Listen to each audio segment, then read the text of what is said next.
क्या सच में जन्म मरण खत्म हो सकता है? दिव्य ज्ञान में आपका स्वागत है। आज का गीता ज्ञान, भगवद गीता सार, अध्याय 4, श्लोक 9। जन्म कर्म च मे दिव्यम एवं यो वेत्ति तत्त्वतः त्यक्त्वा देहं पुनर्जन्म नैति मामेति सोऽर्जुन।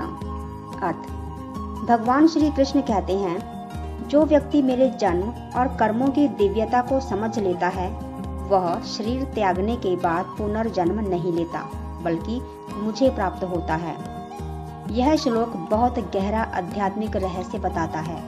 भगवान का जन्म और कर्म साधारण मनुष्यों जैसे नहीं होते, वे दिव्य यानी अलौकिक और उद्देश्यपूर्ण होते हैं। वे जन्म लेते हैं लेकिन कर्मों के बंधन में नहीं बंधते, क्योंकि उनका हर कार्य निस्वार्थ और धर्म के लिए होता है।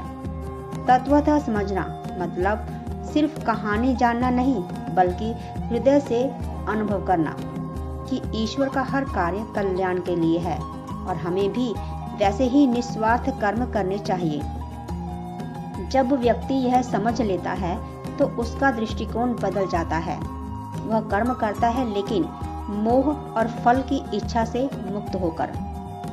भगवान के कर्म दिव्य और निस्वार्थ होते हैं। सच्चा ज्ञान सिर्फ सुनने से नहीं, अनुभव करने से आता है। जो व्यक्ति ईश्वर के इस सत्य को समझ लेता है वह मुक्ति प्राप्त करता है। जीवन का लक्ष्य केवल जीना नहीं बल्कि सही समझ के साथ जीना है। इस श्लोक को अपने जीवन में ऐसे अपनाएं। अपने काम को पूजा समझकर करें, फल की चिंता छोड़ दें। मैं कर रहा हूँ यह भावना कम करें और माने कि आप केवल माध्यम हैं। धर्म और अध्यात्म को सिर्फ पढ़े नहीं, जीवन में उतारें। समझें कि जो भी हो रहा है उसमें भी कोई न कोई गहरा अर्थ है।